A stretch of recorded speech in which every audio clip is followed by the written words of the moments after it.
Now back to the Dana Barrett Show here on WGST. Yeah, there's a lot of old Christmas stuff being ripped apart these days by the PC police. And the latest, you can tell how I feel, I think, a little bit based on that. But the latest is the song, Baby, It's Cold Outside. It has been sung by many, many famous people throughout the years. And now it is being, and by the way, it was written in 1944. Suffice to say, times were a lot different then. And the lyrics are being kind of pulled apart and questioned as, you know, a date rape anthem. That's what people are saying. By the way, this is not the first time this was said, for the record. I believe this was complained about last year as well, and possibly before, but I believe in 2017 this bubbled up as well. But I put it on our Facebook page to get some comments about it early this morning, and we'd love to have you call in and comment on it as well. 404-367-9478 is the number. And we're going to get to a little bit of the feedback we got on social media. You can also go post on our social media if you like. Continue to post there. Just go to my Facebook page, which is The Dana Barrett, facebook.com/the Dana Barrett. And it's one of the top few posts, so you can find it there and add your comments, and we'll read them on the air. But before we do that, I want to actually go through the questionable lyrics here in case you haven't had a chance to do your own research here. But the song starts out innocently enough. In the first, what do they call that? Stanza? First stanza. I'm going to pull out my music knowledge now, of which I have very little. But then in the second stanza, it says, are we going to do a little dramatic reading? Sure, we can do that. Okay, Nick will play the part of the girl. Okay. All right. The neighbors might think. Baby, it's bad out there. Say, what's in this drink? No cabs to be had out there. I wish I knew how. Your eyes are like starlight now. To break this spell. It feels creepy right now. It does feel saying a this little with weird. you. Right. But here, let's just stop right there and evaluate those couple of lines, right? I wish I knew how. Your eyes are like starlight now. To break this spell. So the girl's part that Nick was reading, we were just doing a little role reversal there, is the neighbors might think, say, what's in this drink? I wish I knew how to break this spell. I ought to say, no, no, no, sir. At least I'm going to say that I tried. I really can't stay, baby. It's cold outside. That's the girl's part. And, of course, the guy is singing in between all the convincing, mind if I get a little closer, blah, blah, blah.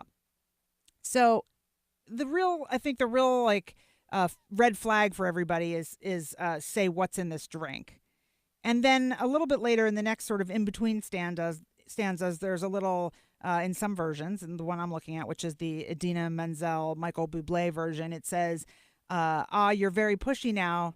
I like to think of it as opportunistic, also a little date rapey, I guess. Here's the thing. First of all, it was written in 1944. Second of all, anybody I've ever seen perform this, and look, I don't know what the original intention of the writer was. I wasn't there. But anybody I've ever seen perform it, it seems like the intention is the woman's part very much wants to stay. She really likes the guy. But it's 1944, and in those days, you lived at home until you were married. So this isn't necessarily a kid who lived at home. You lived at home or in a boarding house with supervision until you were married. You could be well into your 20s and still being supervised. And, people would talk if you kissed even. Like there was, it was a different era. So, my perspective is everybody needs to settle down. Like we have real problems in this country and this ain't one of them. But here is what some of you had to say on social media. We got a bunch of comments, so we'll just pick a few here. One person does say, try reading the lyrics. This is from Susan. She says, try reading the lyrics without the context of era and a tune. Without this context, deaf could be gross, especially for someone who has been sexually assaulted. And then she says, but the real question is, why is it a Christmas song? I guess just because of the snow, because it's cold outside. Yeah. It's Christmas time. Time of year. Yeah. Lori says, if we start dissecting every song lyrics or why they're really written, oh my, half of all my music, poof, gone. I hear that, Lori. I do. Jesse says, Santa Baby has its own problems as well. True that. And by the way, Nick pointed out that Santa himself, the story of Santa. It's creepy. It's a little creepy if you think it through. Yeah. It's an old guy who watches your children all year long and then sneaks down your chimney in the middle of the night, that's all right. So that's breaking and entering.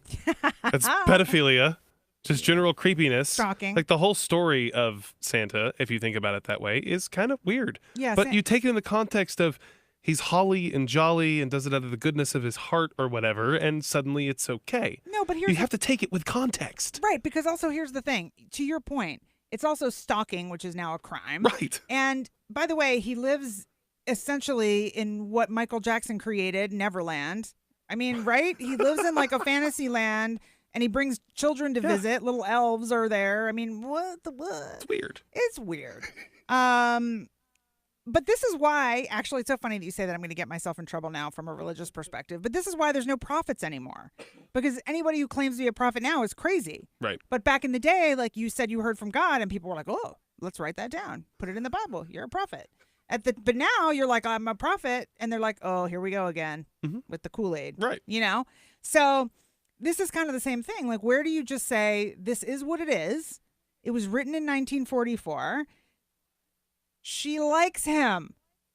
And Nick made another good point. Now, I wouldn't know this. As far as I know, I've never actually tasted a date rape drug because you can't taste them. Right. But I've never been sexually assaulted. I have unfortunately had a friend who has been, she was roofied. And she's like, you can't tell. You don't know. It's just, you don't taste it. It tastes like your normal drink. And then all of a sudden, right. And you black out. So right. you don't know. You don't know. She says, what's in this drink? Because she tastes, I don't know, whiskey, rum, something like that. Right. So, and listen, before I get in trouble, I just want to say this. If you've been sexually assaulted, I am in no way trying to be offensive. And I fully support the Me Too movement. And I fully support anybody who's been sexually assaulted or assaulted at all, not having to put up with anything that makes them uncomfortable. However, I don't think this should fall into that category. It's a Christmas song. And yeah, if you dissect it, it's not good. But if you dissect it and apply that meaning to it, but you have to do both. And that's a choice. And that's a choice that people with too much time on their hands, in my humble opinion, are making because it's not a real issue. Brian, I think, agrees with me. He commented on social media and said, it's sad that there's a certain group or groups of people today that want to find complaint or issue with every single thing. It's like it's literally what they live for. Yep, you got that right, Brian. You know what they're called? They're called trolls. They're called trolls. Minsu says, OMG, can we not do this to everything? Here. I feel you. It is ridiculous. I agree. Look, I think there's a certain point at which you just have to, I 100% agree with what you said, Nick. Put it in context. Context does matter. Well, I mean, right. And one argument I've heard against this that I actually saw this morning was the concept of a wedding ring. You put a wedding ring on the other person to show that they belong to you. Well, I'm an individual. Right. You can't own me. Right. I don't belong to you. So if you take it out of the context of a mutually agreed upon lifetime partnership, it's kind of creepy. Right. It's like giving somebody, a collar with a name tag on it. Right. But it's not what it is in the context. Right. And it just gets lost. It's right. crazy. And there's all kinds of things like that. It happens to be Hanukkah, by the way. So happy Hanukkah to people who celebrate that holiday. That brings me to just a Jewish tradition that has nothing to do with Hanukkah. But one of the Jewish wedding traditions is for the bride to walk around the groom 7 times. And I'm like Jewish-ish, so I don't know the background on all of these things. But my understanding was that had to do in part with, it wasn't a mutual thing. It was the bride walking around the groom. It had to do with sort of the woman, I'm going to say this wrong and the Jewish people are going to be mad at me now, but like serving the man.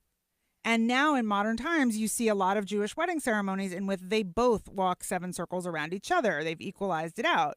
But nobody's offended by the old way. It's just that's the old way. And in context at the time, it made sense.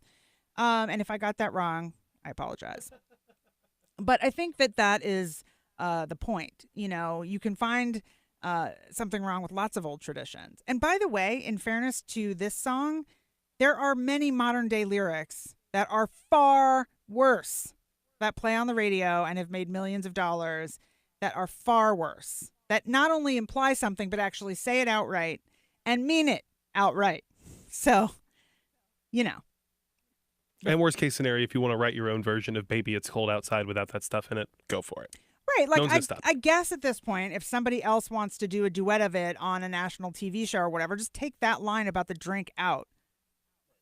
Or have him answer it with, well, you put the whiskey in there, honey, or whatever. You know what I mean? Like, what are you asking me for?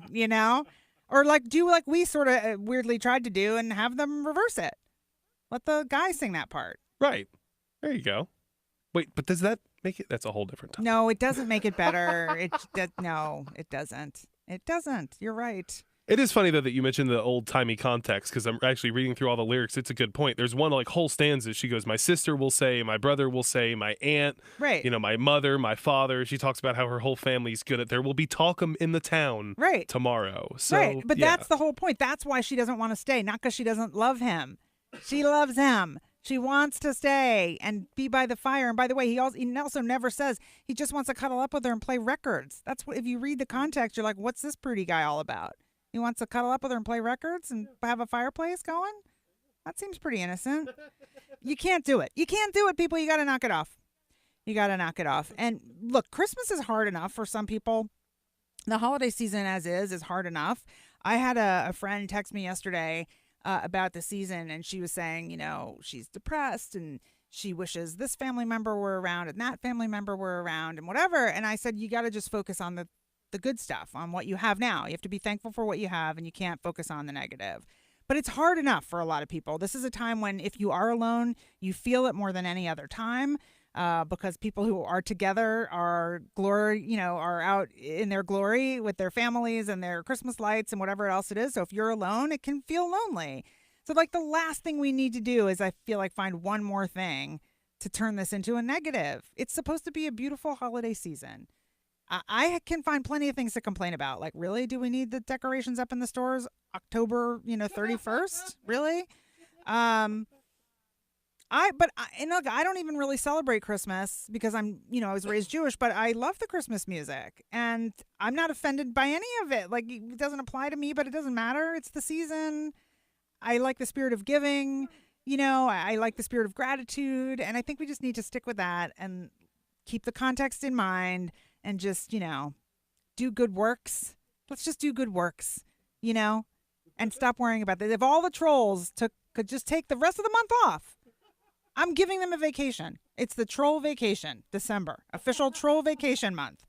If you get caught trolling, you are warned. You get one warning.